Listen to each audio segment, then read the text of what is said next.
pero no sé si es la única función o también tiene que ver quizás con el tiempo de vida de la estructura. Ya. A ver, un poquito.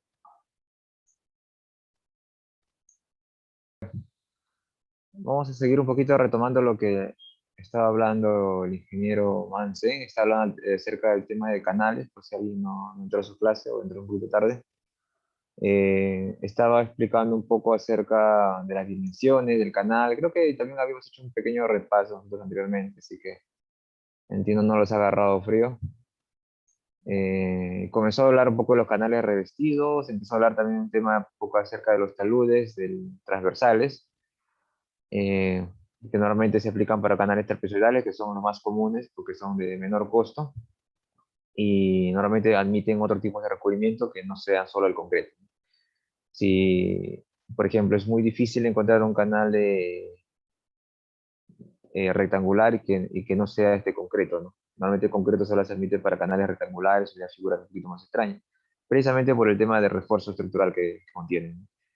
Pero si hablamos de canales trapezoidales, ya admite concreto, podemos usar geomembranas, geotextiles, podemos usar mampostería, o sea, podemos revestirlo de más, más opciones, ¿no? Por eso que son los más utilizados, además que son más fáciles de construir, cuestan menos, entonces por eso es que por donde lo veamos son más óptimos, ¿no? Ahora, ¿cuáles son las desventajas, por ejemplo, de un canal de concreto? Es que ocupa más espacio, ¿no? A veces cuando estamos limitados de espacio ya no es viable un canal de trapezoidal, sino ya un canal más que rectangular, ¿no? En otro caso, por ejemplo, para las cunetas, ¿no? Por eso que las cunetas que están a los bordes de, a ver, voy a compartir toda mi pantalla mejor, ¿ya? Share screen. Por eso que cuando tenemos en los accesos o en las vías, tenemos acá las cunetas, no, normalmente lo que se emite son estructuras tipo triangulares, ¿no? ¿Por qué no? Las cunetas en sí también se diseñan como canales, porque están diseñadas para soportar un caudal de flujo que pase por ellas. Normalmente estamos limitados acá porque normalmente acá ya viene un talud, un corte, ¿no? Porque este ya ha sido cortado, entonces ya no hay un espacio suficiente para colocar un canal trapezoidal, entonces se optan por colocar canales triangulares, ¿no? O también denominados cunetas. Ahora, ¿de qué más estamos hablando? Bueno, esta luz transversal de los canales trapezoidales, pues está en función del material donde se va a emplazar el canal. No es lo mismo, como mencionó el ingeniero, emplazar un canal en roca que emplazar un canal en arena o un canal en arcilla, ¿no? Si estamos hablando de canales de roca, sabemos que son taludes más empinados, no estamos hablando de un talud de cero. Bueno, cero exactamente no existe, ¿no? Pero 0.25, 0.10 quizás, ¿no? A este talud de Z. Sabemos que si Z vale cero, pues es un talud vertical, prácticamente vertical. Puesto que eso admite en suelo rocoso, o sea, si la roca es dura y está sana, con más razón. Si la roca está fisurada, pues tienes que echarte un poquito, ¿no? Entonces, 0.5 quizás, ¿no? Y si estamos hablando de suelos firmes, ya no roca, sino suelo, entonces 1.1, ¿no? Ahora, si el suelo es malo, incluso estamos hablando de arenas, por ejemplo, mínimo 3, ¿no? Por ejemplo, acá en esta tabla recomiendan 2 o más para arena. Se mencionó por qué, ¿no? Porque la arena tiene un coeficiente de cohesión bastante bajo, ¿no? Entonces sabemos por mecánica de suelos de que la arena no tiene, su ángulo de fricción es, es bajo, entonces las fallas normalmente ocurren cuando están taludes parados. Entonces, por eso es que la arena se trata siempre de colocar taludes un poquito más empinados. Si es que se hace en arena, ¿no? Normalmente no se construye en arena. Si es que vemos tramos en arena, normalmente se refuerza esa parte o se opta por otro tipo de solución, porque normalmente los canales en arena son muy inestables. La arena es un material bastante inestable para cimentar un canal. Pero estamos hablando de suelos, de roca, eso sí, sí hay bastantes casos. Ahora, antes de entrar a esto, también un poquito también empezó a hablar de recubrimiento, ¿no? ¿Qué era el recubrimiento? Ya sabemos que el recubrimiento es el espesor que se le coloca al suelo excavado. Por ejemplo, a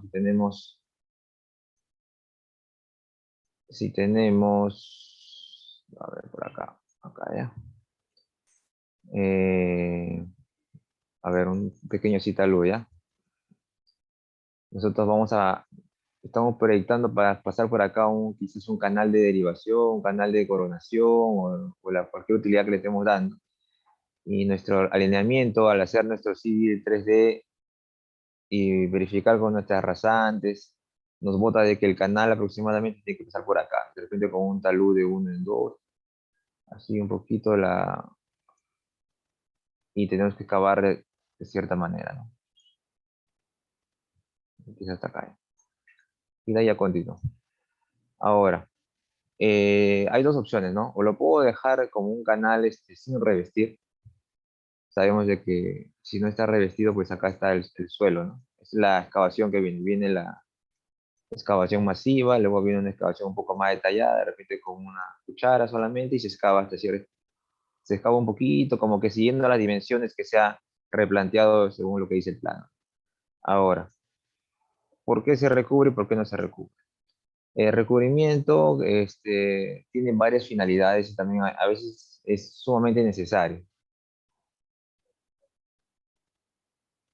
El recubrimiento sabemos que es una capa que se le coloca de cualquier material, normalmente de un espesor bastante menor a las dimensiones del canal. Ese recubrimiento puede ser concreto armado, puede ser concretos, disculpen la letra ya, concreto simple, puede ser puede ser mampostería, puede ser incluso simplemente ¿cómo se le llama? Emboquillado, como si fuera unas rocas acomodadas solamente. Incluso puede estar sin revestimiento. O sea, tenemos todas las opciones, ¿no? Acá están revestidos y acá está sin revestir. ¿De qué va a depender de todo eso? De varios factores, ¿no? Uno de ellos, por ejemplo, es el caudal con que yo estoy transportando. Si yo estoy transportando un caudal que me da un tirante está por acá, ¿no? Y más o menos yo analizo primero sin revestimiento, ¿no? Y veo que me sale una velocidad bastante erosiva.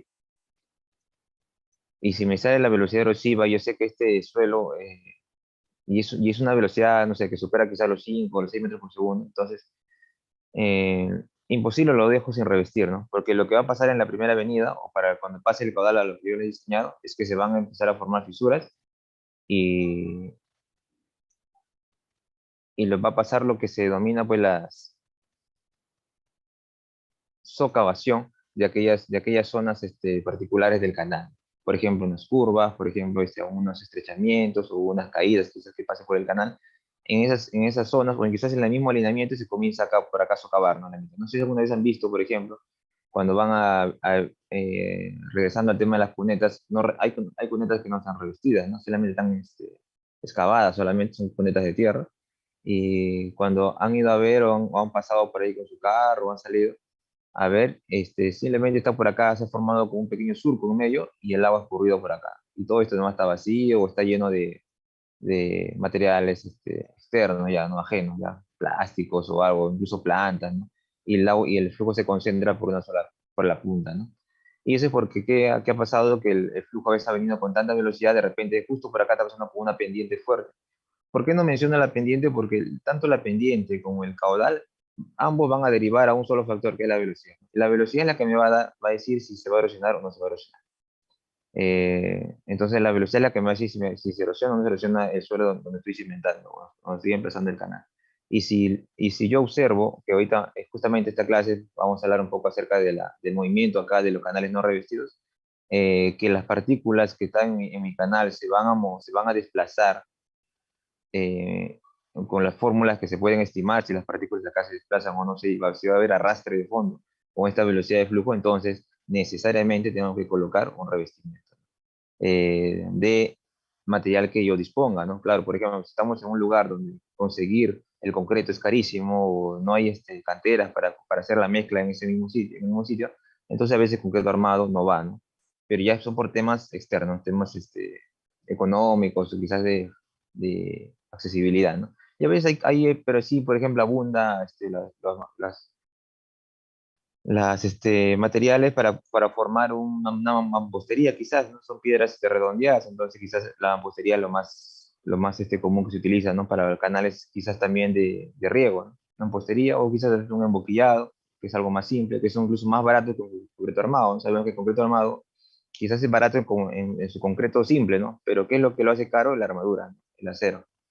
Y entonces, y no solamente es acero y concreto, ¿no? Es acero, es concreto, también son juntas de construcción, juntas de dilatación, o sea, son un montón de cositas que entran también al momento de hacer canales de concreto armado, ¿no? Por eso es que a veces el concreto es un poquito más, cuando es necesario se hace, ¿no? Cuando no lo es, mejor optar por otros tipos de materiales que también sirven. Entonces, el recubrimiento, primeramente, entonces, resumiendo, me ayuda para proteger contra la erosión al suelo donde voy a cimentar mi casa, o sea, por el tema de velocidad. Segundo, me va a ayudar también por el tema de infiltración, como dijo su compañera. Si no coloco un revestimiento, lo que va a pasar es cuando pase mi caudal, si hacemos un corte en longitudinal del canal y por acá está pasando mi nivel de agua, se van a dar cuenta que no a los 10 metros ni a los 20, ¿no? Estamos hablando de aproximadamente del kilómetro más abajo o a los 500 metros más abajo, vas a ver que tú mides acá el caudal y mides aquí el caudal, no es el mismo, ¿no? O sea, hay una pequeña variación, hay una pérdida. Y no, obviamente no es porque se ha evaporado, ¿no? Que también puede ser, pero la proceso de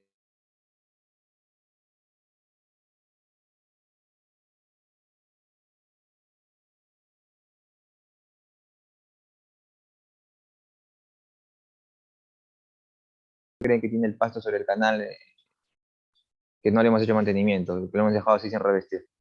En qué variable afecta, en qué variable hidráulica afecta el pasto o la vegetación que se crece? La rugosidad, coeficiente Manning. Perfecto, perfecto, en la rugosidad. El pasto hace un aumento de la rugosidad y si aumenta la rugosidad que produce, disminuye la velocidad, ¿no? Y si disminuye la velocidad que se produce, aumenta el área, ¿no? Por continuidad. Y si aumenta el área, aumenta el tirante. Entonces tu canal puede incluso estar a un nivel más alto, ¿no? Y si el pasto es enorme, ¿no? Ha habido malezas o bloques que se han colocado en el fondo, tu canal incluso hasta se puede desbordar en esa sección, ¿no? Y no por mal diseño, ¿no? Simplemente porque se ha habido un revestimiento natural, se podría decir, ¿no? Que ha ocasionado este tipo de efecto, ¿no?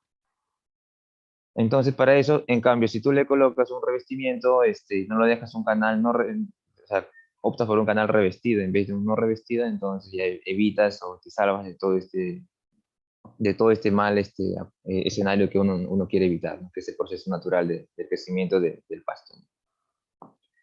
¿Quedó claro? Ingeniero, Dígame.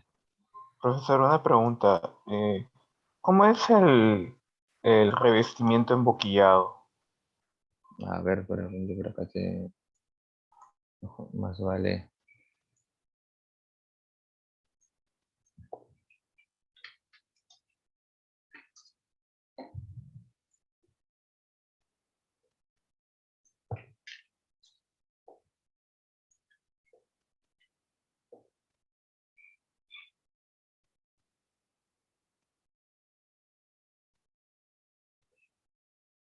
El emboquillado, a ver, por acá tengo una imagen que puede aclarar. El emboquillado es una mezcla de piedras que normalmente tiene un de 50 o un de medios, entre 10, 15 centímetros o 6 pulgadas, 8 pulgadas, como lo quieras llamar. Eh, a ver, por acá está. Sí, ¿Dónde profesor, no está está? compartiendo pantalla. A ver, sí, ya. Entonces, por ejemplo, algo típico que se utiliza es un revestimiento verde, es el de acá, ¿no? Algo así se podría decir. Es una mezcla de piedras con concreto, bueno, es un poquito más, ya está más pulido, ¿no? Bueno, prácticamente es un canal, porque están haciendo por paños. Un canal se construye por paños, ¿no? O sea, se colocas un encofrado al inicio, 3 metros más abajo un encofrado y comienzas a llenar primero la base, obviamente. Para hacer un emboquillado colocas primeras piedras como dije, de 10 a 15 centímetros de diámetro medio, separadas estratégicamente, ¿no? No uniformemente, se podría decir, en todo el paño que vamos a estar construyendo. Y lo vaciamos concreto, ¿no? Te das cuenta, no tiene un refuerzo estructural, no hay acero, ¿no? Básicamente está formado por concreto más piedra. Es una mezcla. Es mucho más barato que un concreto armado y también es bastante resistente, ¿no? El concreto en sí lo hace resistente, ¿no? El concreto simple, ¿no? O el mortero, como se le denomina técnicamente, ¿no? Eh, Así es más o menos la construcción de un canal, ¿no? Lo se pueden hacer por paños, hacen su encofrado en forma sí, trapezoidal, y van haciendo por paños, por paños, por paños, ¿no? Entre paño y paño que se coloca una denominada junta de construcción, que seguramente lo han visto cuando han ido a alguna cuneta, ¿no? Ese es básicamente un revestimiento con emboquillado, diferente al mortero, ¿no? Y bastante utilizado también el emboquillado. El emboquillado normalmente tiene un manning de 0.018 o 0.020, ¿no? Y lo hace más rugoso, ¿no? En cambio, un concreto tiene un manning de 0.014, 0.015, entonces lo hace menos rugoso. Entonces, ese es otro factor muy importante, ¿no? El revestimiento está ligado totalmente al manning, ¿no? Entonces, si tú cambias de revestimiento, tienes que cambiar de manning y volver a calcular el tirante, porque para cada revestimiento le corresponde una rugosidad, y la rugosidad, sabemos de nuevo, está ligado a la velocidad al área y el área al tirante. Entonces, directamente estamos diciendo de que el manning está ligado al tirante que vas a obtener, ¿no? Y el manning es el revestimiento, ¿no? O está ese reflejo del revestimiento que estamos colocando. Entonces hay que tener en cuenta Ingeniero, eso, ¿no? Dígame, dígame. una consulta. El revestimiento, o sea, si es que si yo le pongo un revestimiento de concreto, por ejemplo, ¿podría exceder el ángulo de reposo del terreno natural? O Por, no sé, por, igual no se puede. sí, eso sí, eso que quede bastante claro ya. ¿Qué es lo que pasa con el concreto? Mira, el concreto armado tiene una peculiaridad, y es que cuando normalmente el concreto armado admite. Ustedes saben que el concreto uno puede ser diferentes figuras, ¿no? El concreto armado admite incluso taludes verticales. Incluso hay canales o hay zonas donde el suelo viene hasta por acá, ¿no? Y esto está al aire, está como voladizo. Porque el concreto armado, saben por estructuras que te admite hasta voladizos, bueno. Porque todo el esfuerzo se va a ir para los nodos, para las esquinas, ¿no? Entonces, estamos, y bueno, haciendo un poco de diagrama de esfuerzo, sabemos que acá el suelo le da esfuerzo, el suelo le da esfuerzo, ¿no? Al concreto, ¿no? Y si no tiene, incluso lo puedes colocar en voladizo y el concreto te va a admitir. Incluso el concreto puede admitir, o sea, cuando ya yo utilizo el tema de concreto, ya no es tan trascendente el tema del ángulo de reposo, ¿no? Del material. Porque el concreto está diseñado para soportar taludes hasta verticales, ¿no? ¿Qué es lo diferente? Ahora, por ejemplo, ¿no? Si vas a colocar, ese cuando usas concreto, ¿no? Pero si vas a colocar un canal trapezoidal, por eso es que a veces se opta por un canal trapezoidal, pero cuando es un canal trapezoidal, ahí sí tienes que tener en cuenta bastante el tema del ángulo de fricción, porque cuando usas por ejemplo, en este caso, me voy así, me voy así, y me voy así. Normalmente este angulito que nosotros optamos es para que sea estable, ¿no? Es el ángulo que tiene que ver con el ángulo de reposo del terreno. Normalmente se opta por eso, ¿no? Hay veces, es lo normal, o sea, es lo que la bibliografía recomienda, ¿no? Pero normalmente uno ya opta por taludes estándares de 1 en 2 o 1 en 1.5, como se vio en la tabla, ¿no? Dependiendo ya del terreno. Sabemos de que quizás el ángulo no es exactamente 1 en 2, ¿no? Pero un aproximado sí te puede ayudar a que sea esto más estable. Vuelvo a repetir, ¿no? Si es un concreto si es un canal trapezoidal y estás respetando el ángulo de inclinación, entonces te da la opción incluso de ya no elegir este concreto, ¿no? Elegir otro tipo de revestimiento más barato. ¿Por qué? Porque ya estás respetando, ya hay una estabilidad con respecto al ángulo de, de reposo del material. Ahora, vuelvo a mencionar que si no tienes el espacio para colocar un trapezoidal, estás limitado de espacio. No sé, por acá hay algo, una estructura, por acá hay otra estructura, y tienes que colocar un canal en medio. Entonces tienes que optar por colocar una estructura que no respete quizás mucho el ángulo de reposo del material. Pero entonces, ¿qué revestimiento te obligan a utilizar si es que no estás respetando ese ángulo? El concreto armado. Es la única salida. Porque la mampostería o el geotextil, por ejemplo, la geomembrana, sí o sí tienes que colocarlo con respecto al ángulo de reposo del material. El concreto no, el concreto armado te da la salvedad de que si no puedes, lánzalo quizás hasta vertical, pero con concreto armado, ¿no? ¿sí? Ingeniero, y si es que se respeta el ángulo de reposo, si es posible revestir con concreto sin armadura. Exactamente. Pues si está respetando el ángulo sí, de reposo, es posible utilizar concreto sin armadura, también, o también llamado mortero. También he visto que usan canales de mortero simple, sin armadura. O para darte mayor seguridad, no uses concreto solamente simple, ¿no? Métele ya algunas piedras de diámetro considerable, que es lo que denominamos emboquillado. Por eso es que se usa ese tipo de materiales, ¿no? Ya, aquí no, perdón, aquí he dibujado mal. Es en trapezoidal solamente. No hay emboquillado así, rectangular, porque no es estable. No puedes colocar un emboquillado así vertical. Claro, Pero claro, sí acá, ¿no? Por ejemplo, acá. Colocas claro, un concreto y lo refuerzas un poquito con algunas piedras, ¿no? Para hacerlo. Pero sabes que el concreto simple también no es tan. Un mayor refuerzo lo obtienes colocándole algunas piedras.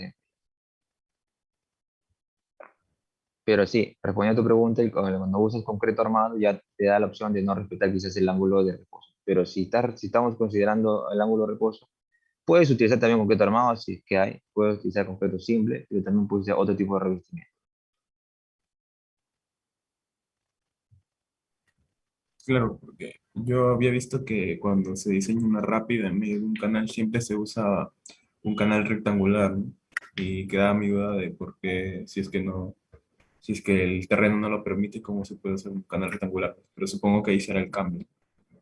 Claro, es que Concreto el armado. concreto armado ya te admite hacer cosas ya extravagantes, ¿no? Concreto armado, primeramente, concreto armado es para sección rectangular. También sirve para sección trapezoidal. El concreto armado hasta, te sirve hasta para canales, si que por ahora te sale, nunca me ha salido de canales circulares, perdón, o la figura que tú desees, ya el concreto armado lo admite.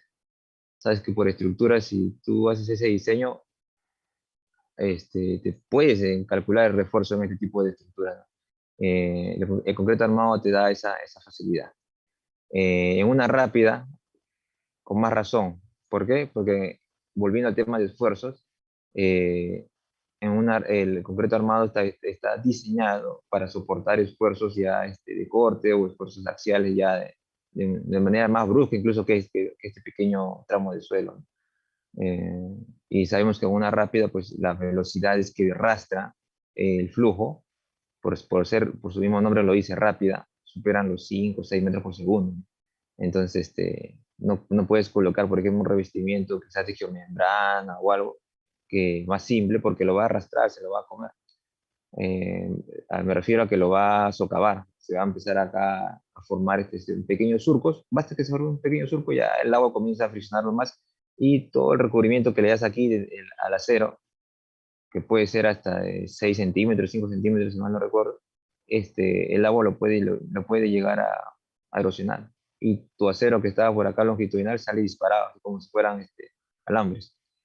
He visto esos casos, por ejemplo, en Bocatomas, donde se han hecho, la velocidad de flujo es tan alta, estamos hablando de 10 metros por segundo, 12 metros por segundo, que se lo ha levantado y todo el acero, el refuerzo del acero, ha quedado así disparado, ¿no? Como si fueran alambres, ¿no? O pelos, ¿no? Sí, verticales incluso. Por eso que ahí se opta sí y solo sí con concreto armado, ¿no? Porque estás diseñando una estructura que va a estar sometida a esfuerzos axiales y tangenciales o de corte bastante elevados e incluso va a soportar esfuerzos hidrostáticos altos, esfuerzos de corte alto. O sea, es un canal bastante sometido, ¿no? Por afuera y también por adentro, ¿no? Porque el agua lo va a buscar erosionar. Por eso que en las rápidas siempre se opta por concreto armado. Y en canales de baja pendiente, canales de irrigación, canales de derivación, se opta por mampostería o emboquillado, que es otro tipo de revestimiento.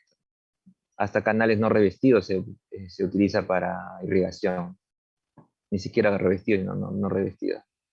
Cuando se analiza bien el proceso, tú puedes diseñar hasta un canal no revestido, ¿no?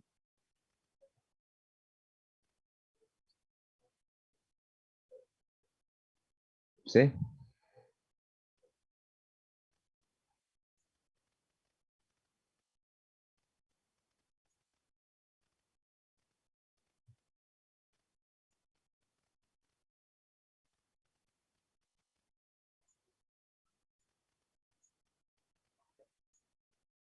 Entonces, hablando un poquito además acerca del revestimiento, del talud transversal del canal, que normalmente es trapezoidal, ya sabemos por qué es más trapezoidal y cuándo usar, por ejemplo, canal rectangular. Y si es rectangular, ya sabemos que admite concreto armado. Y si es trapezoidal, admite concreto armado y también admite otro tipo de revestimiento, ya dependiendo del ángulo del talud, del ángulo de reposo del material donde se va a emplazar. ¿Qué más se estuvo comentando? Creo que por ahí se quedó. Pero bueno, entiendo que luego ya vendría unos tips seguramente para lo que es el diseño de esos tipos de canales. Eh, esto no está completo, creo.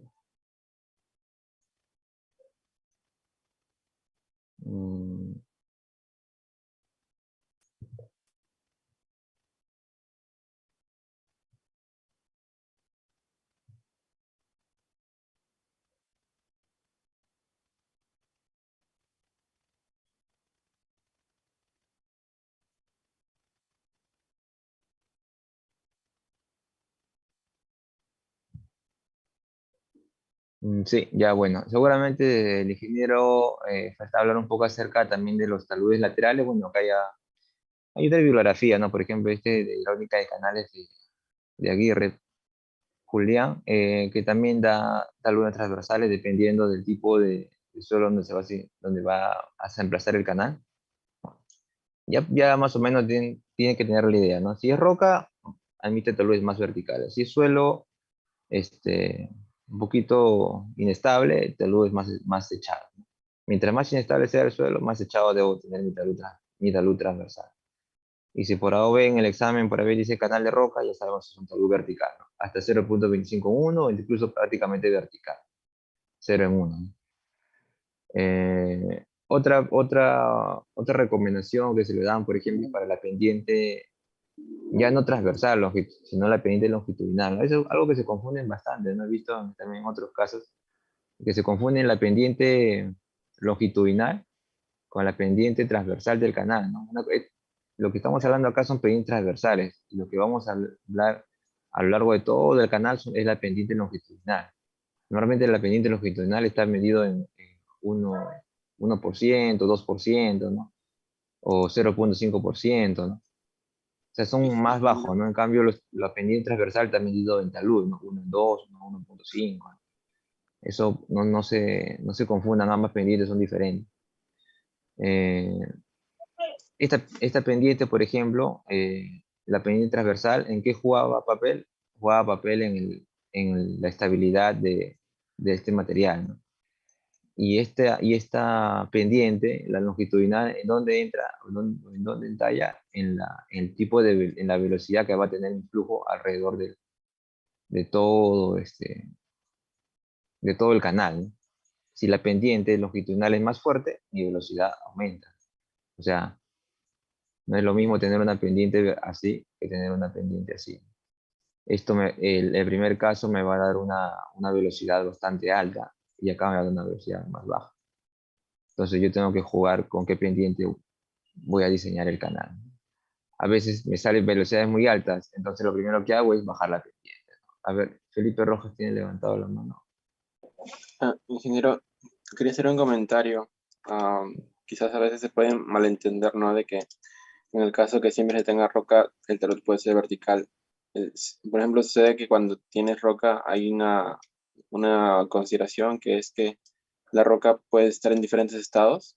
Puede ser, por ejemplo, que sea una roca que presente discontinuidades. En el caso de que sea una roca que tenga discontinuidades, es decir, fisuras, hay una posibilidad de que la roca pueda fallar ante un corte.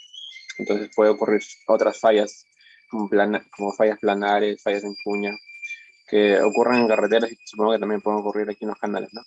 Entonces es algo para considerar.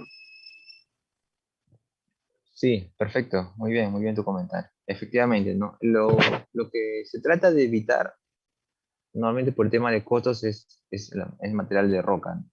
Si cuando estás trazando o proyectando la rasante de tu canal, estás pasando por un tramo de roca y lo puedes evitar, mejor. Pero si no lo puedes evitar, ya no tienes otras alternativas, si tienes que pasar por un tramo de roca. Bueno, caballero, ¿no? Hay que pasar por el tramo de roca. Pero ahora, cuando pases por un tramo de roca, si este, por ejemplo, es un tramo, bueno, si no es el tramo rocoso, ¿no? ¿Cómo uno se da cuenta en una sección transversal si está pasando por un tramo de roca? Realmente es más vertical el talud. Normalmente vas a encontrar secciones así, quizás, ¿no? Está muy verticales, ¿no? Y tienes que pasar por acá al canal. Entonces, normalmente lo que se hace es evitar el tramo de roca, pues si no lo puedes, tienes que pasar. Ahora, ¿qué es lo que pasa con la roca? Como su compañero bien dice, no hay diferentes estados de la roca. Puede estar una roca en buen estado, una roca fisurada. Ahora, el costo para excavar en roca por metro cúbico es hasta 4, 3 o 5 veces más que el costo para excavar en suelo.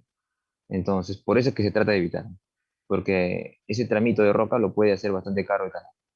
Entonces, lo que uno busca es entonces, si el costo está muy elevado, entonces tengo que ir con la idea de que tengo que buscar el menor costo, ¿no? Y el menor costo es menor corte, entonces busco menor corte. Entonces, si busco menor corte, es que estoy buscando la menor área, ¿no? Por donde pase mi caudal de diseño. Eso no lo puedo cambiar. Entonces, si busco mi menor área, entonces y el menor corte, opto siempre por una sección más rectangular. Porque es la que me va a dar menor área. Incluso puedo bajarme, ¿no? Incluso ya que sea la altura un poco más que la base, quizás, ¿no? Pero ¿qué importa, no? La cosa es que yo logre el menor corte. Los canales en roca admiten taludes más verticales, eso es lo bueno. Pero como salvaguardando el comentario de su compañero, que tiene toda la razón, cuando colocamos en roca fisurada, cuando vamos a pasar por roca, perdón, hay que también hacer análisis de cómo es esa roca. Yo estoy haciendo el comentario en caso de una roca sea sana, no presente ese tipo de problemas. Pero nos podemos encontrar en el caso de que se encuentre una roca con fisuras, por acá pasa una diaclasa, ¿no? Una falla geológica. Entonces, si es una roca bastante fisurada o tiene peligro de fallas, lo que es el geólogo lo ha mencionado en su reporte, entonces tienes que optar por, a veces, hasta reforzar la roca. Hay tramos en roca en la que se presenta una fisura que lo que se le echa es un tipo de concreto, tipo shockrete, ¿no? Como hacen en los túneles. Y lo refuerzan un poquito la roca, ¿no? O sea, no le echan un revestimiento de 10 o 15 centímetros como es en los canales normales, sino, por ejemplo, si la roca está así cortada. La roca normalmente en los planos se grafica así, ¿no? Ese tipo de corte en roca. Cuando vean así un plano es porque está cortando en roca. Entonces, normalmente a veces, si geólogos nos han dicho, por si acaso cae roca en mal estado, roca inestable, entonces lo que o una vez hemos hecho es colocarle un tipo de detalle en el plano, diciendo de que a todo ese tramo del canal de tal kilometraje, lo vamos a revestir con con concreto tipo shockrete, ¿no? Para tal forma de, no se forma un revestimiento en sí, pero sí se trata de como que uniformizar o de llenar un poquito los huequitos de las fallas, ¿no? De las fisuras que se pueden encontrar en campo, con concreto, ¿no? Para poder para poder un poquito estabilizar un poquito al canal en roca, ¿no? Esas ya son casos un poquito más especiales de los problemas que podemos encontrar también en canales, al momento de trazar un canal en roca, ¿no? Y esto obviamente no es vertical, ¿no? En el plano no colocas talud vertical, no colocas talud, normalmente colocamos de 1 en 8, o de 1 en 6, o de 1 en 4, ¿no? Sí. Ya haciendo la asunción de que no es totalmente vertical, sino que es un poquito inclinado, pero bueno, aparentemente es vertical. Ese es, por ejemplo, un detalle para un corte de canal en roca.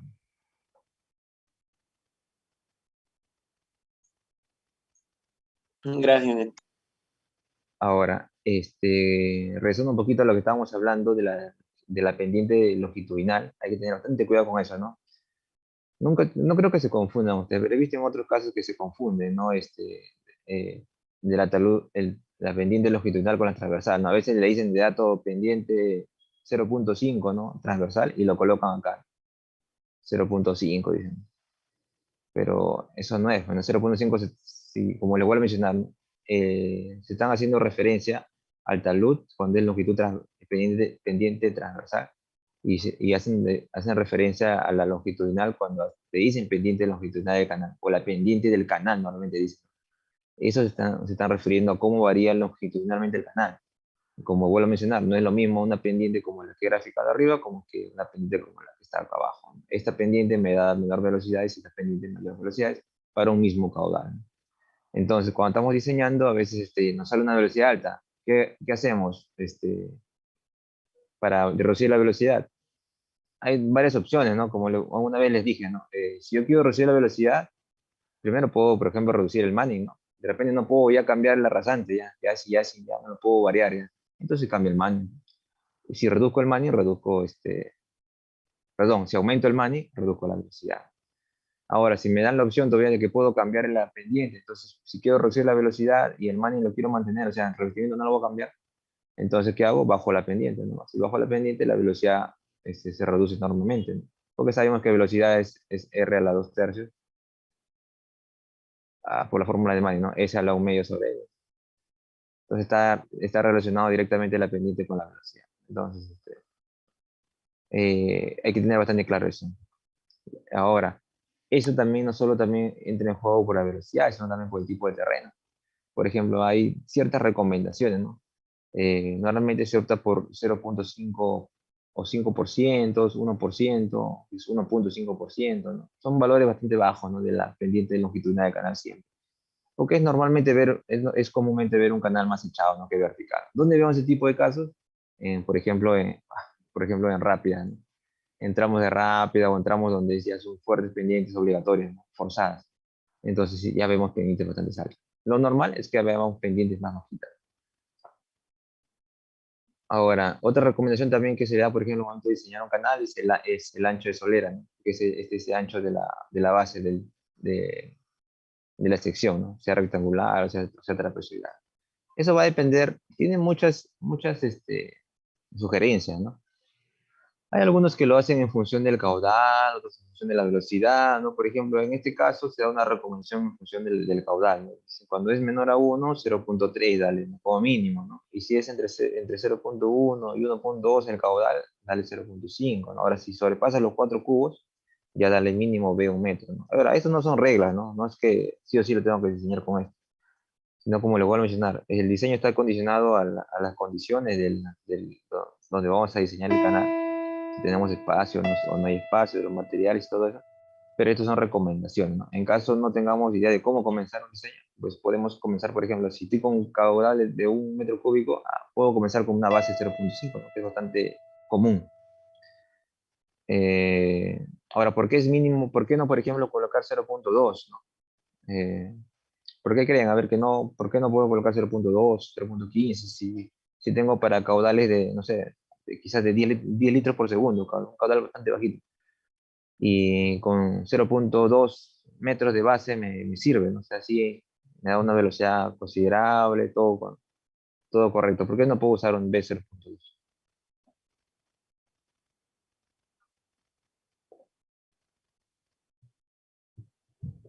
¿Han visto canales con base 0.2, 0.1?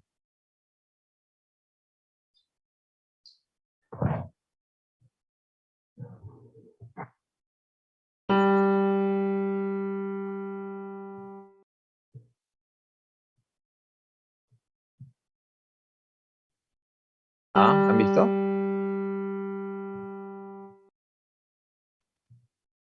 ¿Triangulares? Claro, en triangulares ya es mínimo, ¿no? Pero no se acostumbra a utilizar menos 0.3 por facilidades constructivas, ¿no? Normalmente el ancho de la cuchara o de la pala, que donde se hacen ya tipo manuales la construcción, es 0.3, ¿no? Entonces, hacer 0.2 ya es constructivamente un poquito más inviable, ¿no? En los casos de triangulares, el B vale 0, ¿no? Si es otro tipo de proceso constructivo.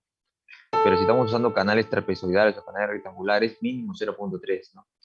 Si colocan 0.2, un trapezoidal con 0.2 es bien difícil de construir, más si es bien largo, ¿no? Bien extenso. Ahora,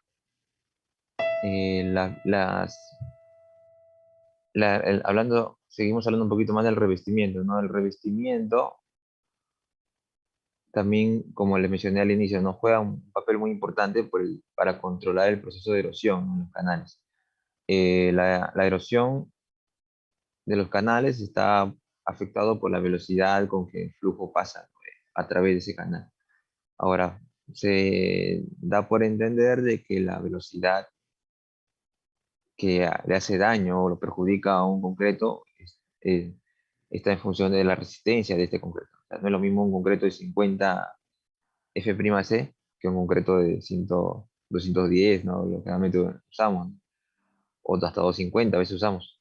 Porque es un concreto más resistente a la fuerza de arrastre, entonces tiene la capacidad de admitir velocidades más altas.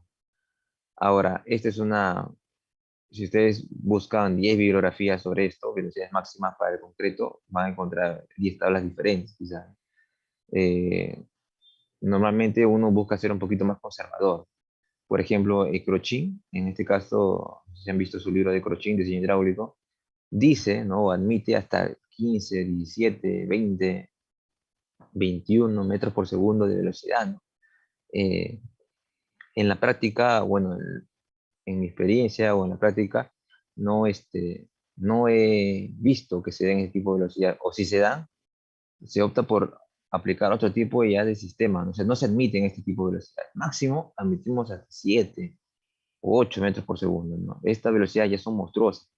O sea, no, imagínense nomás, pues, colóquense a ver en un canal y que se mueva 20 metros cúbicos por segundo, metros por segundo, es una fuerza bastante grande, ¿no? Entonces, no, casi no admitimos. Hasta 7 ya es bastante, 8 metros cúbicos ya es bastante. Ya 20 ya no, ni qué hablar. Entonces, por eso le vuelvo a mencionar que hay que tener bastante cuidado con la bibliografía que estamos usando. Crochin lo dice, ¿no? Pero capaz el Crochin está más orientado a Rusia o a los estándares de Rusia. Quizás sus estándares de construcción o de mezcla de concreto son diferentes. Pero acá en Perú no he visto ese tipo de casos, ¿no? Entonces, en manera general, les puedo aconsejar, ¿no? De que busquen siempre velocidades máximas hasta de 8 metros por segundo, ya 10 quizás, ¿no? Pero lo normal es que busquen que su canal tenga una velocidad de 3 metros por segundo, 2 metros por segundo, hasta 1. Es lo más normal, ¿no? Si sale esa velocidad, ya estamos bien. Ahora, obviamente, si estamos hablando de canales revestidos, si hablamos de canales no revestidos, por ejemplo, o sea, donde ya el contacto de agua no es con un material externo, no con el mismo suelo, entonces obviamente también la velocidad es también, cada suelo tiene su velocidad admisible, ¿no? No es lo mismo una grava bien compacta que una arena fina, ¿no? La arena fina admite velocidades más pequeñitas antes de que comience a erosionarse, ¿no? Y la grava compacta o la grava gruesa admite velocidades mucho más altas. Por ejemplo, acá la grava gruesa dice, ¿no? Hasta 1.80 metros por segundo, ¿no? Para antes de ser erosionado. Y la arena 0.75. O sea, la arena hay que tener bastante cuidado, velocidad sumamente baja, 0.5, 0.2. En cambio, para la grava sí admitimos hasta 1.8, 1.5, ¿no? metros por segundo.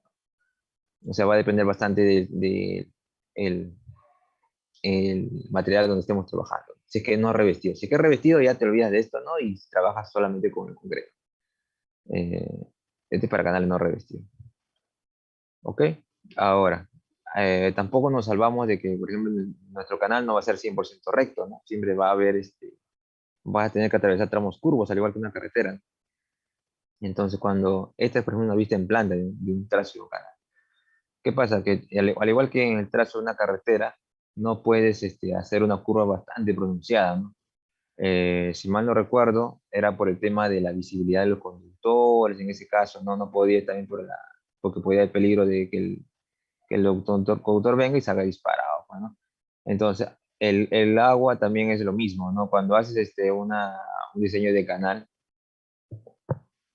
cuando haces un diseño de canal, igual, ¿no? El flujo tienes que transportarlo de la manera más suave posible, o sea que más estable. Entonces, para lograr eso, lo que se hace es usar radio de curvatura un poquito grande, ¿no? ¿Para qué? Para que el flujo no genere inestabilidad. A ver, vamos a hacer una preguntita. a su imaginación de ustedes. A ver, yo tengo un canal, se mueve esto, yo tengo un canal, ¿ya? Y está pasando por una curva en planta, de esta manera, así. Eh, el flujo viene así, ¿ya? En esta dirección, para que se orienten, así. ¿Ya? Esta sección es la sección que estamos viendo acá. Esta sección es esta sección.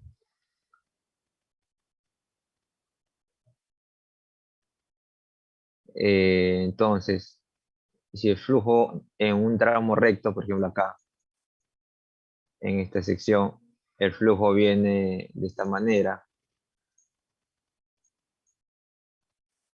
porque es un flujo tranquilo, ¿no? El tirante viene así. En esta sección, bueno, esta sección es la de acá. Esta sección es la de acá. ¿Cómo creen que se forme el tirante? ¿O qué pase con el flujo del agua? Se queda, la opción 1 ya, se queda así. La opción 2 es que venga así.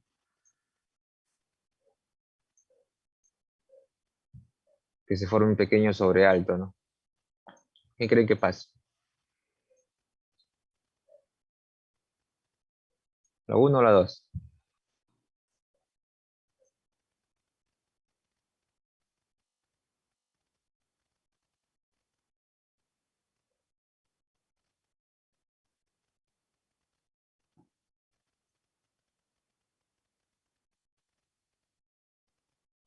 Los dos ingenieros por la inercia.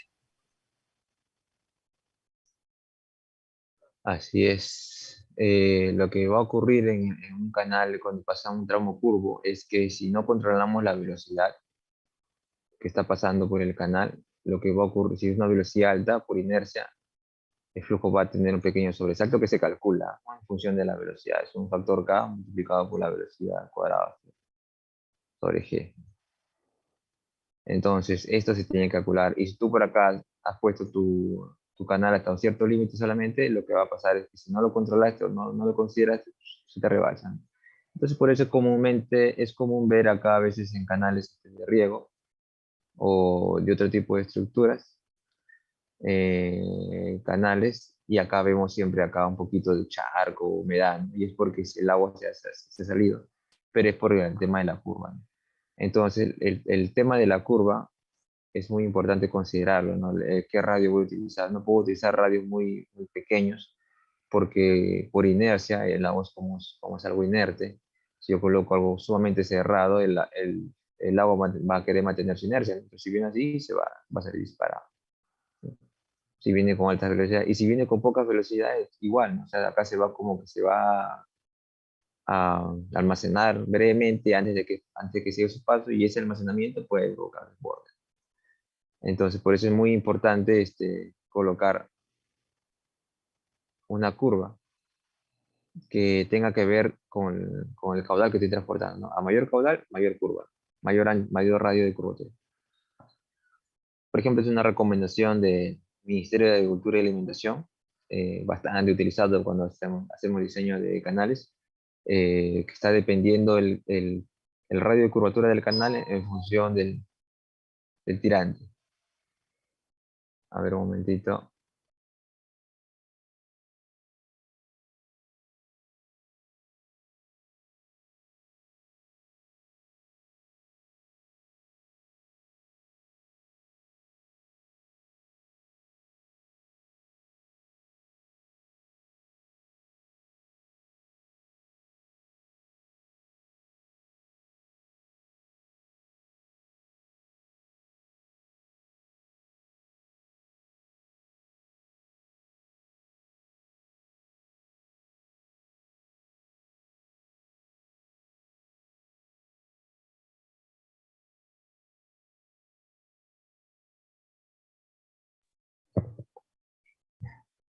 Ok, entonces, es algunas recomendaciones que hay que tener en cuenta al momento de diseñar los canales. Eh, ¿Alguna consulta hasta este momento?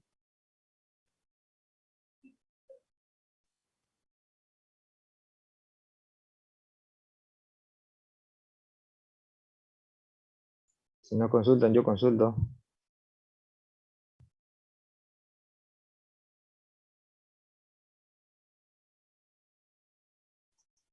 Profesor, Dígame.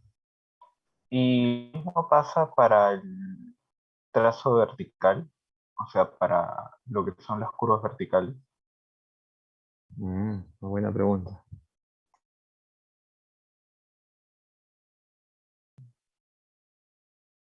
Bueno, ya no está en estas diapositivas, pero es una muy buena pregunta. Cuando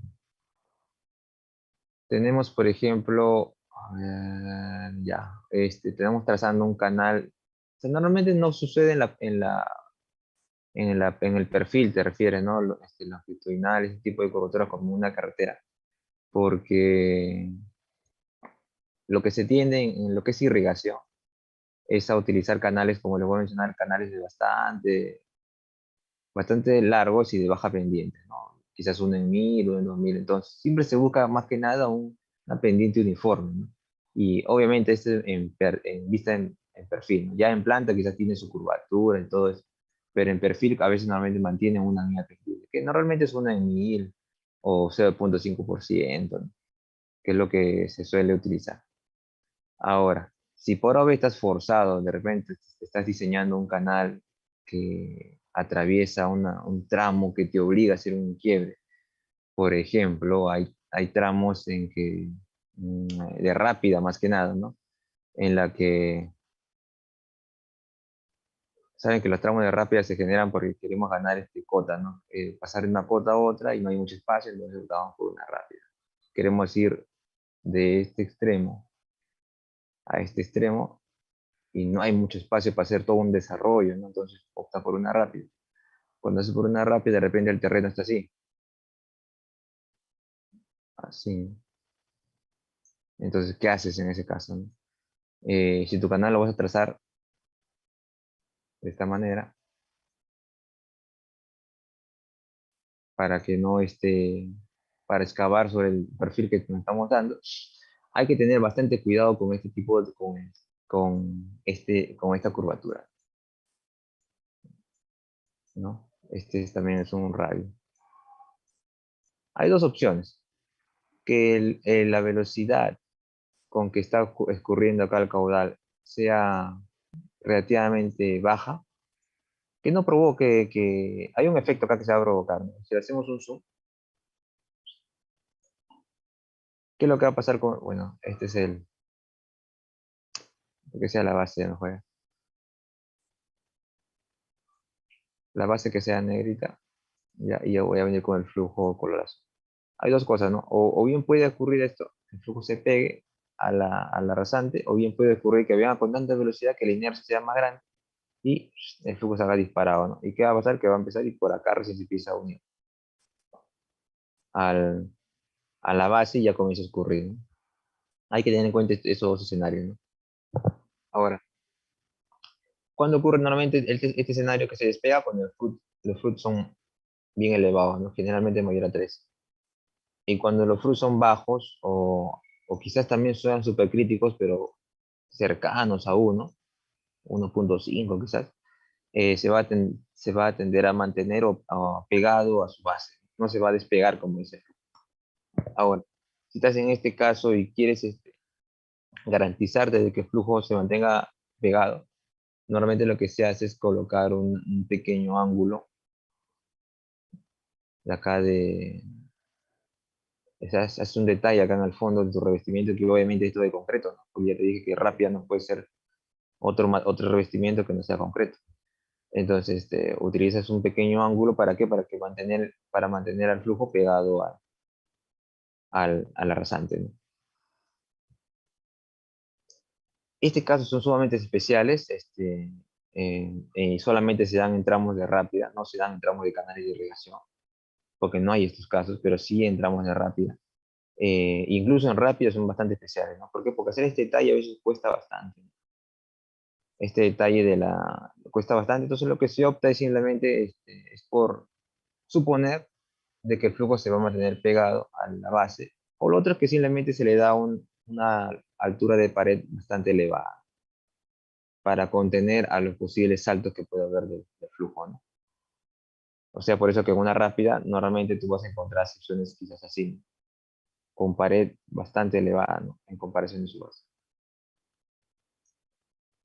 Y tú dirás, pero ¿por qué es tan elevada si los tirantes son bajos, ¿no? Porque acá la pendiente es fuerte, entonces los tirantes van a salir bajitos. Efectivamente, salen bajitos, pero basta que por acá hay algo que choque el flujo para que el flujo rebote, ¿no? Y se forme un tipo turbulencia, porque estamos hablando de flujos a altas velocidades, que son un flujo bastante elevado. Entonces, para contener todas las turbulencias, todos los efectos que puede ocurrir, ponle que algo se caiga justo y se queda atrapado acá en el canal, entonces comienza a alta velocidad, comienza a almacenarse rápido. Entonces, por eso es que se coloca siempre un borde libre. Acuérdate que borde libre es esto, ¿no? La distancia entre la altura del muro y el tirante calculado, el borde libre. El borde libre en una rápida es siempre bastante alto, ¿no? No es 0.2, 0. Sino es 0.5, 0.7, ¿no? Metros, para contener justamente estos efectos.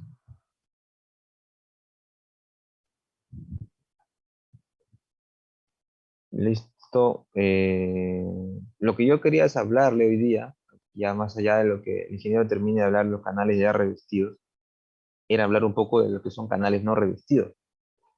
Normalmente hemos aprendido a diseñar canales revestidos desde fluidos 2, ¿no? Que es por la fórmula de Manning, ¿no? Caudal es igual a área por área a 2/3, es a lo medio sobre n, ¿no? Es a lo medio sobre n. ¿Qué otro usaban? Usaban también la ecuación de la energía, ¿no? De que bueno, y más la velocidad 1 al cuadrado sobre 2g. O sea, era el tirante en la otra sección, más v2 al cuadrado sobre 2g. Ahora, ¿para qué servía todo esto? Más la pérdida, ¿no? De fricción, quizás entre las secciones, que es la ecuación de la energía. También utilizábamos, ¿te acuerdas? La ecuación de cantidad de movimiento, ¿no? Creo que era caudal por la densidad, por el caudal, por la V2 menos V1, que es la variación de la cantidad de movimiento, ¿no? Sumatoria de fuerzas externas. Usábamos estos tres tipos de ecuaciones para hacer el diseño de los canales. Esto normalmente para canales uniformes o flujo uniforme. Esto para canales, para flujos gradualmente variados y permanentes. Y este también para flujos rápidamente variados y permanentes, ¿no? Esto era para resaltos hidráulicos, ¿no? Esto es para qué era? Para la cuestión de, por ejemplo, perfiles de un vertedero, ¿no? Usábamos la ecuación de energía. Y Manning era pues para canales uniforme, ¿no? Flujo uniforme en canales dependiente uniforme, ¿no? Entonces, este caso normalmente es lo que se usa en irrigación, por eso es que casi comúnmente es el que más utilizamos, ¿no? Ya, pero todo eso lo vamos a seguir, lo hemos utilizado más que nada para canales revestidos, ¿no? Porque acá te decían que la base era de concreto, acá te decían que el vertedero era de concreto, acá te decían que el canal también era de concreto. Ahora, ¿qué pasa cuando el canal es no revestido? Tú dirás, normal, pero no uso la misma, pero con Manning del suelo. Es cierto, pero aparte de eso también tienes que tener otra consideración, que es acerca de las velocidades. En canales no revestidos, hay un criterio, ¿no? Para poder dimensionar un canal. ¿Por qué? Porque tú puedes dimensionar como les dije al inicio del ciclo, tú puedes dimensionar un canal, haya su base, haya su altura, su talud, todo, ¿no? Incluso haya su tirante que esperas obtener con el caudal de diseño que te han dicho, y calculas la velocidad y te sale bastante erosiva. Entonces, ¿qué tienes que hacer? Bajar la velocidad. Pero ahora ese para un canal de no revestido, o sea que no existe esto, la velocidad juega un papel bastante importante, ¿no? Entonces, básicamente hasta debemos empezar a diseñar el canal ya no con Manning, sino considerando la velocidad que me va a salir. O sea, básicamente lo que quiero dar a entender como de manera introductoria es que la velocidad es como que el pilar para poder diseñar canales no revestidos, porque a partir de ese es que yo voy empezar a dimensionar mi canal. Veamos. Hay un método, ¿ya? Se le llama el método de la velocidad máxima permisible. El mismo nombre lo dice, ¿no? Método en base a la velocidad máxima que me permite el revestimiento del canal. En este caso, no hay revestimiento, sino es el fondo. El objetivo de este método es eliminar la erosión en los canales. Claro, como le vuelvo a mencionar, la velocidad está ligada a la erosión. Entonces, si yo quiero eliminar la erosión, tengo que reducir una velocidad o encontrar la velocidad adecuada, la velocidad precisa, que me garantice que no va a haber erosión en ese canal no revestido. Sáquense de la mente por un momento ahora los canales de concreto. Vamos a hablar de canales no revestidos, canales en tierra. O sea, ¿qué sección debo yo elegir en un canal de tierra para que no se produzca la erosión? Entonces, la velocidad máxima permisible o la velocidad no erosionante, ¿no? La velocidad que no me causa daño al suelo, es la velocidad media más grande que no causará erosión del cuerpo del canal. Claro, ¿no? Si yo sé por continuidad que caudal es igual a velocidad por área, y despejo el área, yo sé que área es igual a caudal sobre velocidad máxima, velocidad. Ahora, el caudal, como le vuelvo a decir, es un caudal de diseño, ¿no? Siempre nos van a decir, oye, diseñalo para tal caudal. El caudal normalmente es un dato. Ahora, la velocidad, yo puedo partir ya de un dato, ¿no? O sea, puedo hacer que mi velocidad sea un dato, ¿ya? ¿Por qué? Porque yo quiero que mi velocidad sea mi velocidad máxima permisible, ¿no? Entonces, busco mis tablitas de acuerdo al suelo donde estoy y digo, ah, ya, la velocidad máxima permisible para el suelo donde voy a estar es de 1.8 metros por segundo. Ah, ya, entonces, área es igual al caudal entre 1.8 metros por segundo, ¿no? Caudal es dato, entonces me sale un área. Ya más o menos sé que el área, si la velocidad es la máxima, el área es la mínima que necesito para poder garantizar de que voy a ocasionar una velocidad que no va a ser erosionante, perdón. Entonces, parto de eso, ¿no? O sea, mira, de no tener ningún dato, o solamente dato de caudal, ya puedo obtener el dato del área, ¿no? Esta velocidad ahora es incierta, ¿no? Es variante, dice, ¿no? Se puede estimar solamente con la experiencia, con el buen juicio, o también se puede estimar en función de las tablas. Pero como les vuelvo a mencionar, todo eso es bastante, hay que tomarlo con pinza. Ahora, eh, este criterio normalmente de la velocidad permisible ha evolucionado o sea, inicialmente uno podía hacer eso y partir, ah, ya, mira, tengo el área, ya, pues, si ya tengo el área, ahora simplemente dimensiono, ¿no? Calculo la base y el talud y listo, ¿no? Que me cumple esa área. Pero eso es bastante, como se podría decir, bastante grueso, ¿no? Un diseño bastante grueso, porque esta velocidad no es tan precisa, ¿no? Como sabemos, y regresando un poquito a las tablas, esas velocidades son muy, como se podría decir, poco sustentadas, ¿no? Por ejemplo, te dicen, para una grava gruesa utiliza 1.8 metros por segundo, pero hay diferentes tipos de grava gruesa, ¿no? La grava gruesa puede tener diferentes diámetros, medios, o sea, la curva granulométrica de todas las gravas gruesas no es lo mismo. Entonces, no siempre voy a usar 1.8, ¿no? Es por eso que se ha observado que en algunos casos hay gravas que soportan más de 1.8, quizás 2, 2.5. Y era porque su composición de esta grava es más de lo que el autor ha utilizado para este tipo de resultados. Entonces ya el diseño de canales no revestidos evoluciona un poco y dicen, no, no solamente nos vamos a basar a este tipo de ecuación tan simple, ¿no? Por continuidad, sino vamos a estudiarlo un poquito más. ¿Qué hacen? Entonces comienzan a introducir el término de velocidad crítica. ¿Qué es la velocidad crítica? La velocidad crítica para materiales no cohesivos, estamos hablando de materiales granulares, o sea, es la velocidad mínima o la velocidad, a ver cómo una vez me lo explicaron a mí también cuando estaba en pregrado, era esto, ¿no? Tengo mi fondo, no revestido, obviamente, porque es de tierra, y ustedes saben por mecánica de suelo, pues, ¿no? Que está caracterizado por una curva granulométrica, ¿no? Tiene diferentes tipos de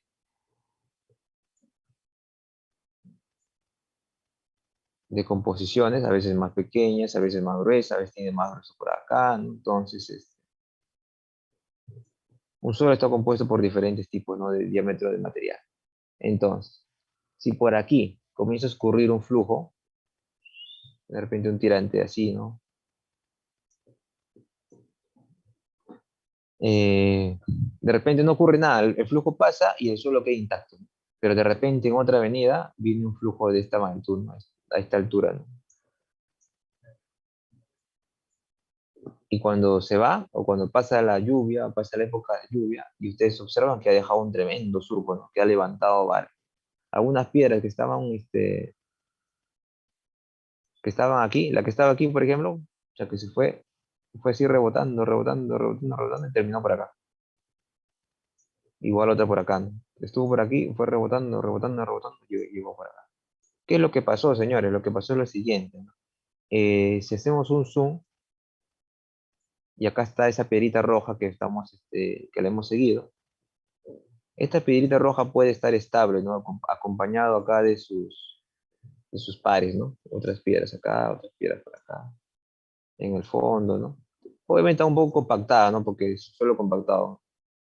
Y cuando viene el flujo, el primer flujo de tirante bajito, de repente solamente entró acá por los espacios, por los vacíos, obviamente lo llenó y siguió, ¿no? Siguió su curso, ¿no? Igual entró por acá, de repente otros vacíos, ¿no? Y siguió su curso. Pero si hacemos un diagrama de acá de cuerpo libre a esta piedra, a este material, lo que provocó fue que hubieron esfuerzos, ¿no? Acá así, del flujo. Pero esfuerzos de corte asociados a una velocidad, porque este flujo está teniendo una velocidad, que no provocaron su movimiento. O sea que la masa de todo este material que se considera hacia abajo, ¿no? Fue más grande que la fuerza de fricción o de arrastre, ¿no? En este caso, ¿no? Para ese tipo de velocidad y este esfuerzo de corte. Ahora, cuando ocurrió el segundo caso, ¿no? Y vino el tirante más alto, ocurre lo mismo, ¿no? El flujo también se vuelve a meter entre los espacios vacíos, pero acá los esfuerzos de corte son mucho más grandes. Y quizás, bueno, no quizás, no, lo que pasó es que el esfuerzo de corte fue tan grande que le ganó, ¿no? Le ganó al componente del peso que estaba tangencialmente al lecho, y lo que produjo fue que este se levantara, ¿no? La piedra se levantara, basta que girara un poquito y comenzara a rodar, ¿no? La fuerza de arrastre, se le podría decir, del fluido sobre la roca o sobre el material, sobre el grano, fue más grande y comenzó a rodar, ¿no? Comenzó a moverse. Ahora, incluso hasta acá hay niveles, ¿no? Esto se le llama movimiento de arrastre, ¿no? Si la fuerza era tan grande que lo levantaba incluso y comenzaba a flotar, ¿no? Ni siquiera ya a arrastrar, sino a flotar, o sea, con el flujo irse ahí sí en medio tirante, entonces ya era un movimiento de suspensión, se le podría decir. Esto se llama movimiento de fondo y esto se llama movimiento de suspensión, ¿no? Cuando está flotando y cuando está arrastrando. Entonces, ahora, si son un poquito más minuciosos, se dan cuenta pues, que si al inicio no lo movió y con otro escenario más fuerte sí lo movió, quiere decir que existe, ¿no? Una velocidad mínima o una velocidad crítica, se le podría decir, que provoca el movimiento del grano, ¿no? A esa velocidad crítica o velocidad se llama velocidad de inicio de movimiento, ¿no? Este tema se le llama pues transporte de sedimentos, ¿no? Por eso es que los sedimentos se empiezan a transportar, porque existe una velocidad crítica de flujo que provoca que comiencen a desplazarse. Si la velocidad crítica o la velocidad de flujo es mucho mayor que la velocidad crítica, obviamente todos los sedimentos van a comenzar a desplazarse. Si la velocidad de flujo o la velocidad media del flujo es menor que la velocidad crítica, no ocurre inicio de movimiento, entonces el hecho permanece estable. Y si la velocidad es igual a la velocidad crítica, ¿qué sucede? Pues va a ocurrir algunos movimientos, pero no demasiado, ¿no? Entonces, como que estamos ahí en el umbral.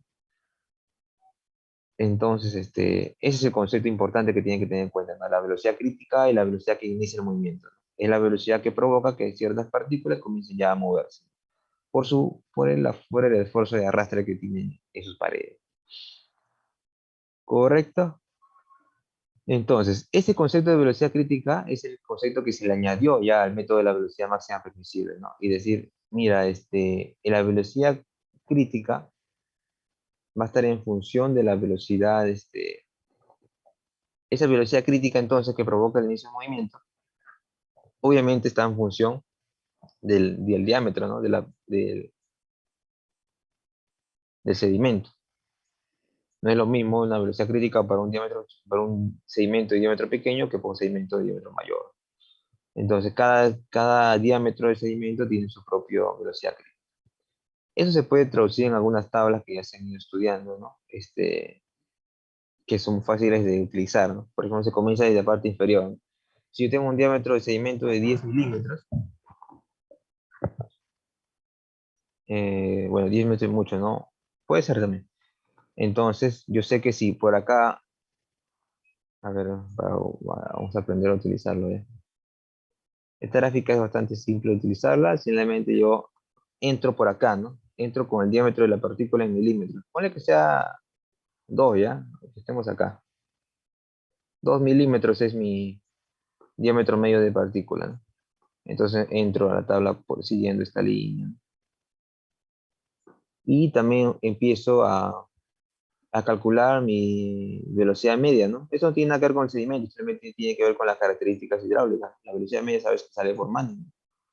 El R a la 2/3, S a la 1/2 sobre M. Entonces calculo mi velocidad y me sale 0.02 por ejemplo.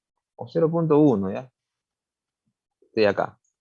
Y también lo intersecto, ¿no? Intersecto esta línea, intersecto con esta línea y mi respuesta va a ser, ¿el sedimento se está transportando o no?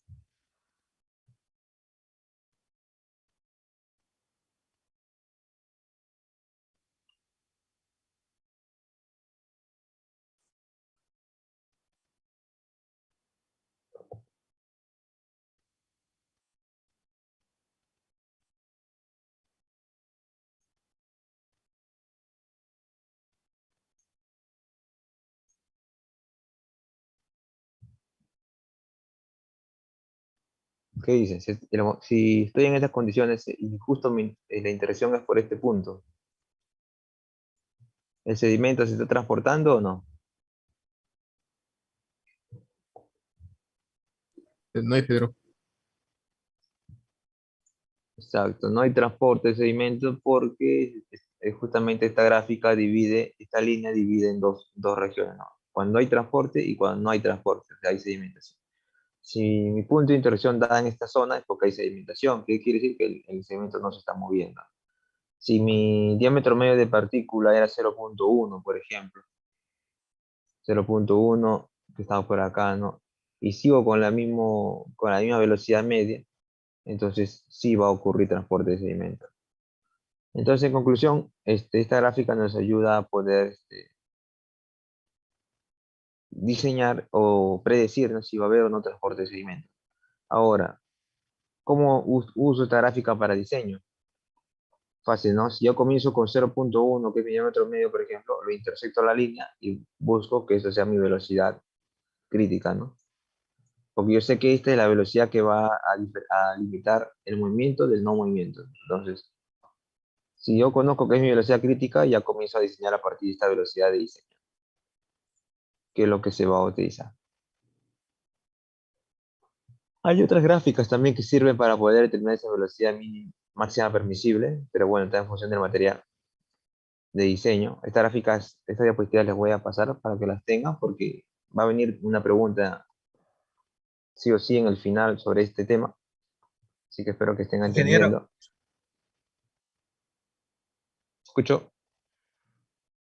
¿el diámetro medio es el de 50?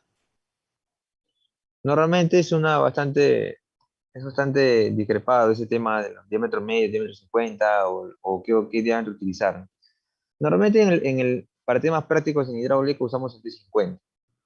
Yo sé que a veces porque la normativa no es lo mismo o no salen igual, pero en forma práctica, hasta en los problemas también, le vamos a dar el de 50 y va a estar referido al de 50.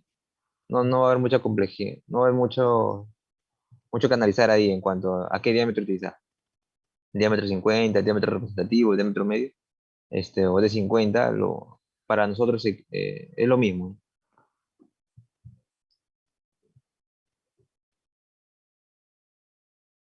¿Ok? En el examen, obviamente el dato va a ser de 50, ¿no? O sea, calcula, diseña un canal no revestido considerando de 50 de tanto, ¿no?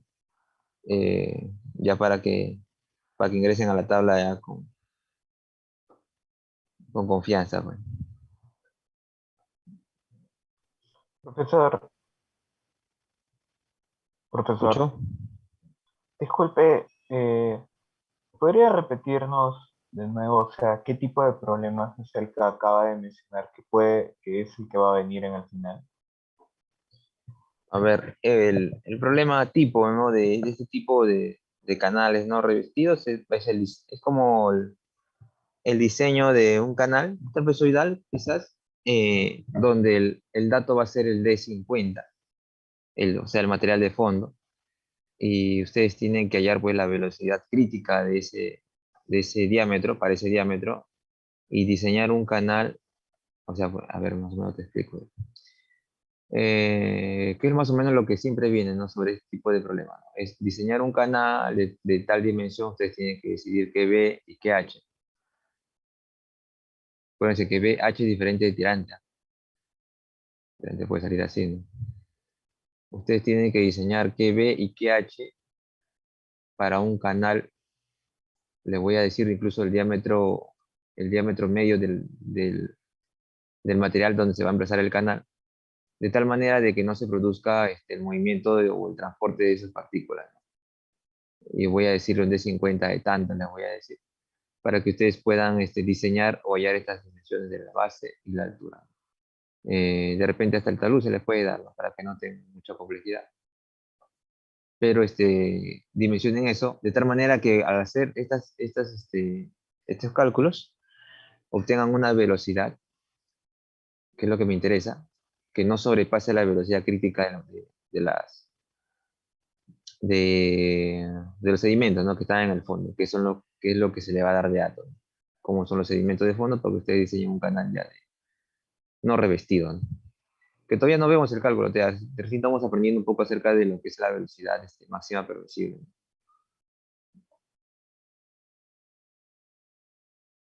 Sí, Ya, ahora. profesor, justo yo le quería decir, o sea, vamos a llegar a hacer algún ejemplo de ese tipo de problema. Ah, ya, sí, sí, claro. Ah, ok, gracias. Entonces, ahora, acá por ejemplo está como quien dice, la receta, ¿no? Para poder diseñar un canal con máxima velocidad permisible, ya en base a lo que hemos explicado. Está clarísimo, dice, el procedimiento de diseño para la sección de un canal, suponiendo que sea trapezoidal, consiste en lo siguiente, ¿no? Primero es que es para el material formando el cuerpo del canal, estimar el coeficiente de rugosidad M, ¿no? La pendiente lateral Z y la velocidad máxima permitida. La velocidad máxima permitida saben que lo sacan de la gráfica. La pendiente lateral Z la pueden estimar en función del tipo de material, según una tabla, ¿no? Ustedes deciden, ¿no? Obviamente, si es un canal no revestido, no pueden colocar una pendiente lateral vertical, porque ya sabemos que es para tipo de roca o igual necesita revestido. Entonces, y coeficiente de rugosidad N también lo pueden estimar a partir de las tablas que se les ha señalado anteriormente, ¿no? También se les va a proporcionar por si acaso, no se preocupen. Ahora, este paso es muy fácil de hallarlo, ¿no? Lo más complicado sería la velocidad máxima permitida, que ya sabemos que salen de la gráfica. Ahora, determine segundo la pendiente del canal con información topográfica. Bueno, en este caso se les va a dar la pendiente longitudinal del canal, ¿no? Que puede ser 1.1000, 0.5%, ¿no? 0.1%. Luego van a calcular el radio hidráulico por la fórmula de Manning.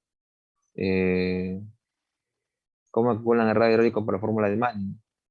Despejan solamente, pues si sabemos que la velocidad es igual a R a los 2/3, S a la 1/2 sobre N. Y yo ya en el paso 1 te he dicho que calcules la velocidad, estimes el N y también el S te lo vamos a dar. Entonces ya pues la única incógnita que te queda es el radio con la ecuación de Manning. Entonces simplemente lo despejas y ahí es el radio hidráulico. Listo. El punto 4 dice calcula ahora, si tienes el área, calcula el área hidráulica requerida para la descarga y la velocidad permitida. ¿No?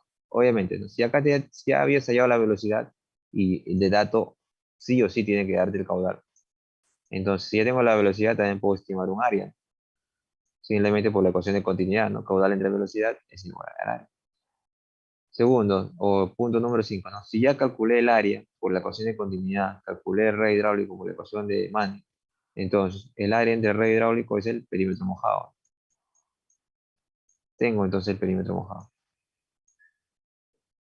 Y luego, usando las expresiones para A y P, resuelve simultáneamente para B y Y. Ahora,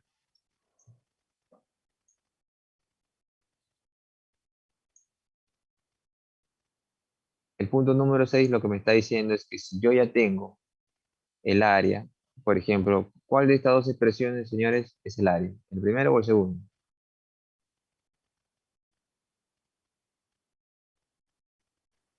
El primero.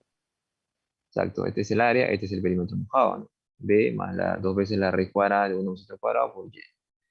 Por 2, ¿no? Porque son dos laditos y una base. Este es el perímetro mojado, este es el área.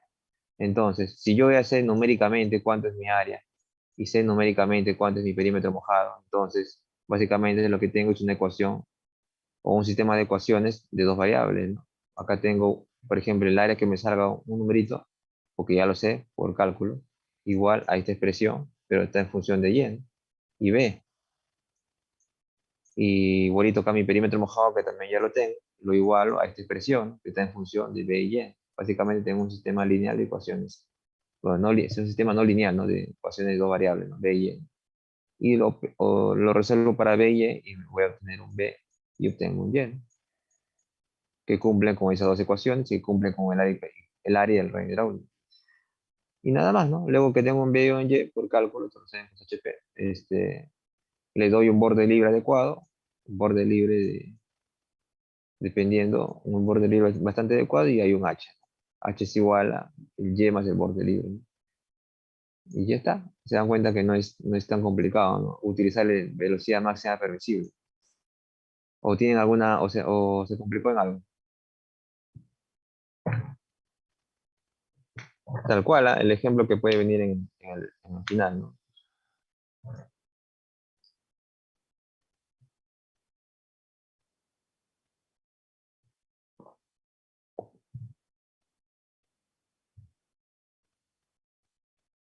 Profesor, y normalmente este problema, ¿cuántos puntos vale? Va a depender de ingeniero Mansen, pero normalmente puede valer 5 puntos. Depende de la complejidad, ¿no? Si solamente se viene hasta ese tema, 4 puntos, ¿no? Pero si lo hacemos con el otro método, que es el que viene a continuación, que es el método de inicio del movimiento, que es un poquito más complicado, ahí sí puede valer hasta 6 puntos, ¿no?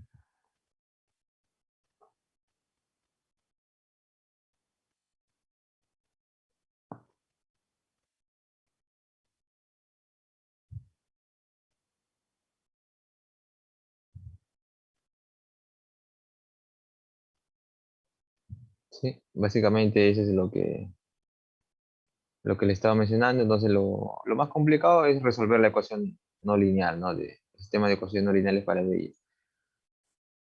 Y ya está, es bastante simple. La cosa es que tienen que tener la idea bastante clara y seguir el procedimiento, ¿no? Acá se les ha resumido ya.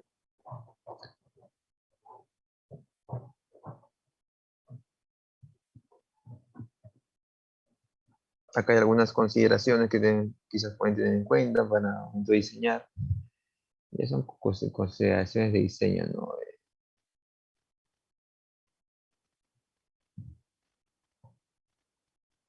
¿Alguna consulta adicional antes de pasar a...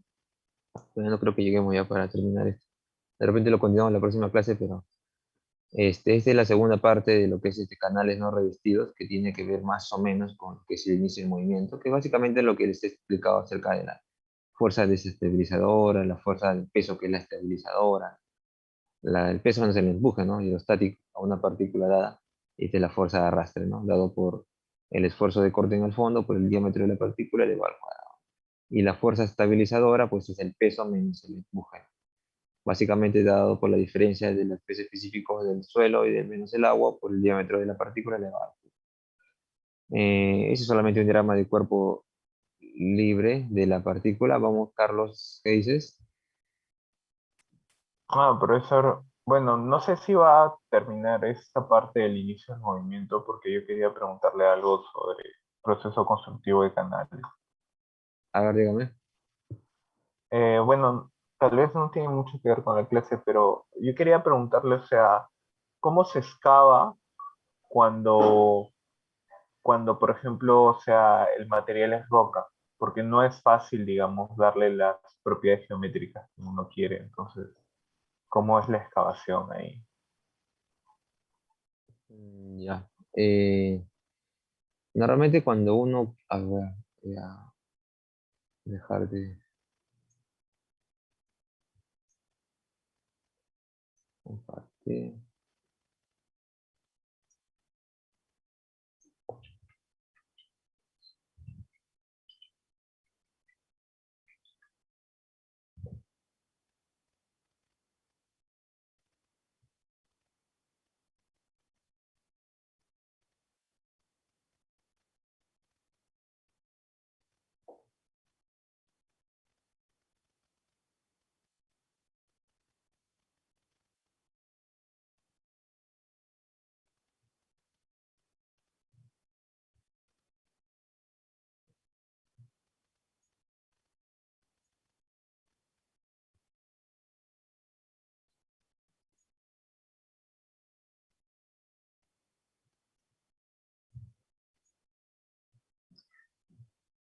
Normalmente la roca expuesta la encontramos en las cabeceras de cuenca,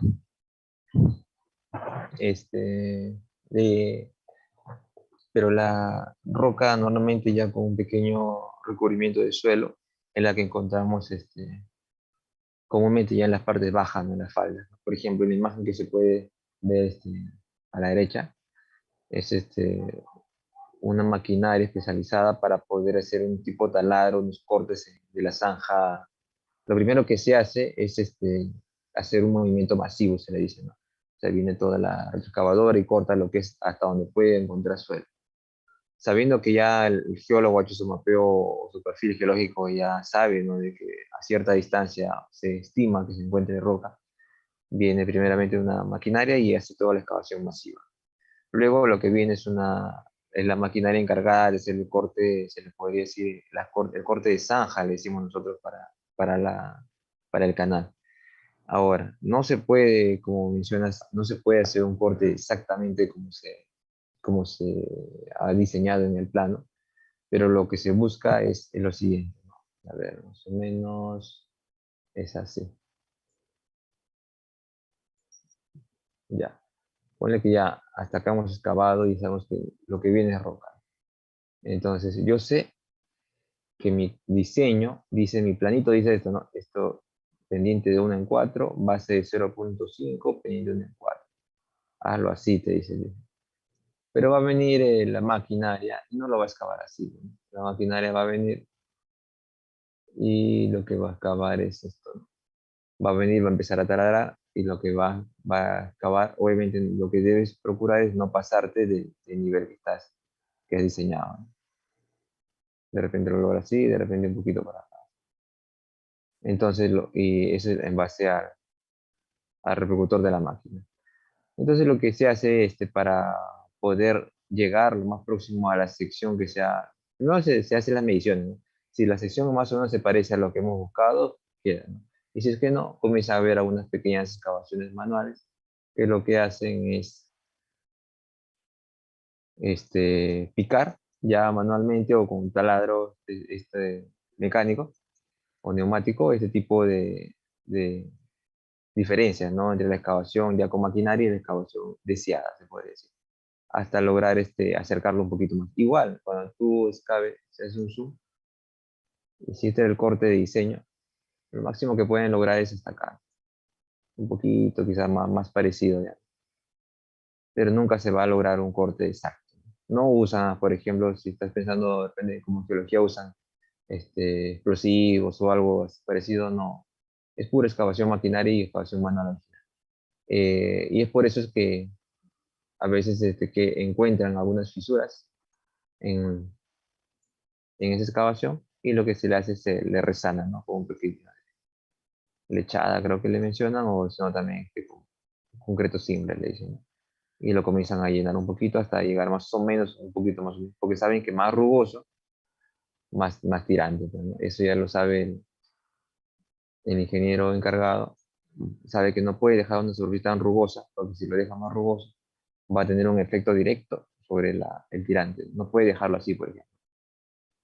Entonces lo que se hace a veces lo resana.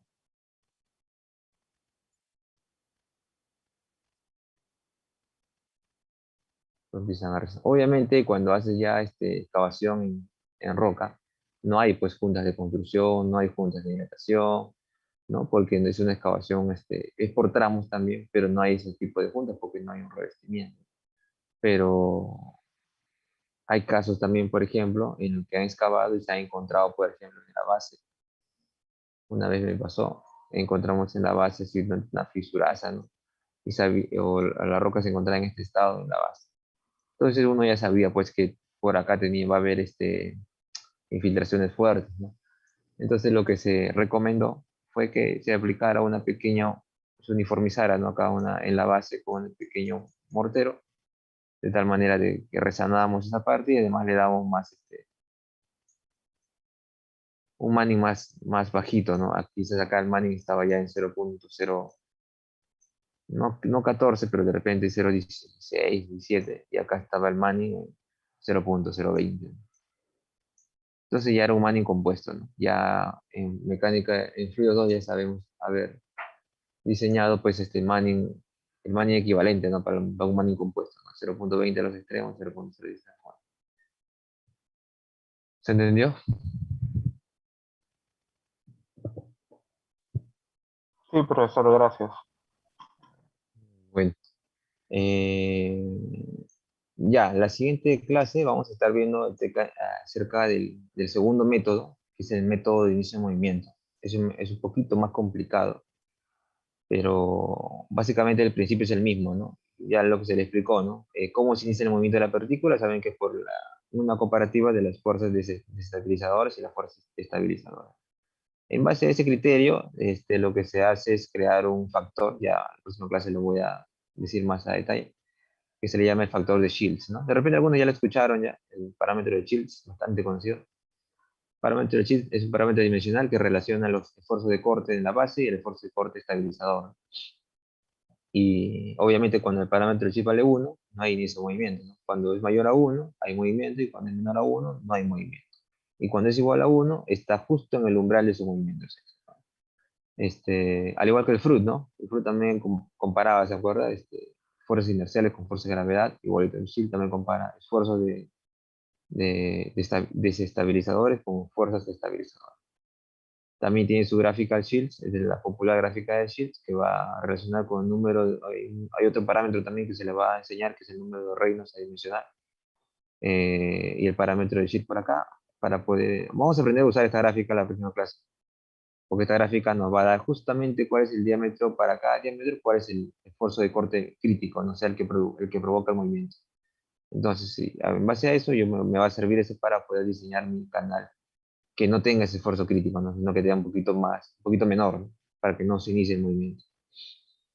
Acá, bueno, comienzan a ver un poquito el tema de Reynolds, y la velocidad de corte. Son conceptos ya de fluido 2, Reynolds adimensional. Bueno, por acá hay un ejemplito que vamos también a hacerla. Y cómo hallar el esfuerzo crítico, ¿no? En función del esfuerzo crítico de Shields y las densidades pues, específicos del suelo y del agua, y el diámetro de la parte.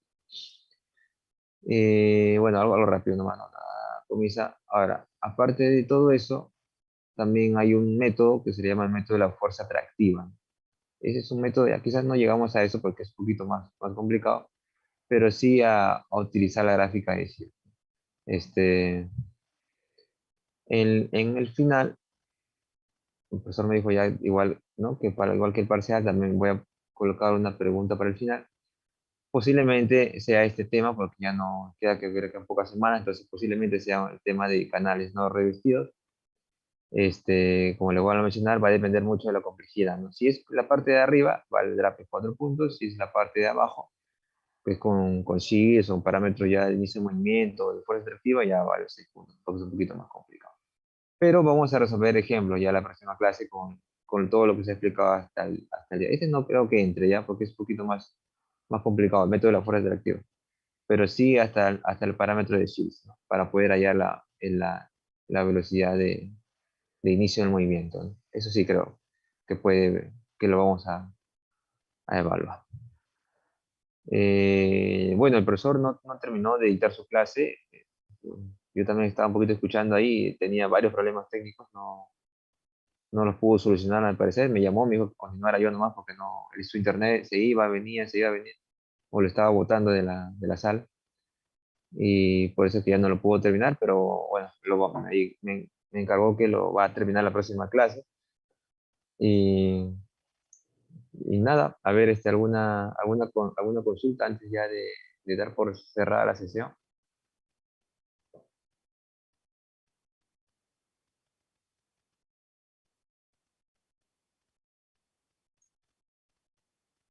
Comenzamos con 30 y tantos, ahorita hay 23 solamente. Profesor, una pregunta. Dígame.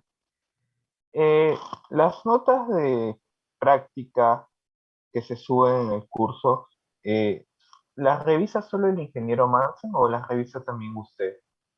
No te practicas el ingeniero más. Ah, ok, está bien. Ya, gracias.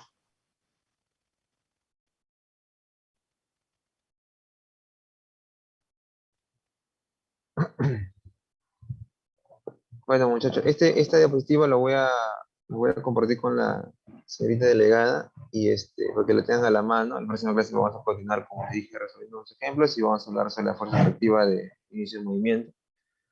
Y, y sobre eso, pues muy probablemente venga un problemita en el final, ¿no? Digamos, para que se aseguren con 4 o 5 puntos, quizás. Si no hay más consultas, bueno, ya vamos a dar por cerrada la sesión. Como siempre, les agradezco a todos ustedes por estar presentes y espero les haya servido de mucho y entendido la clase.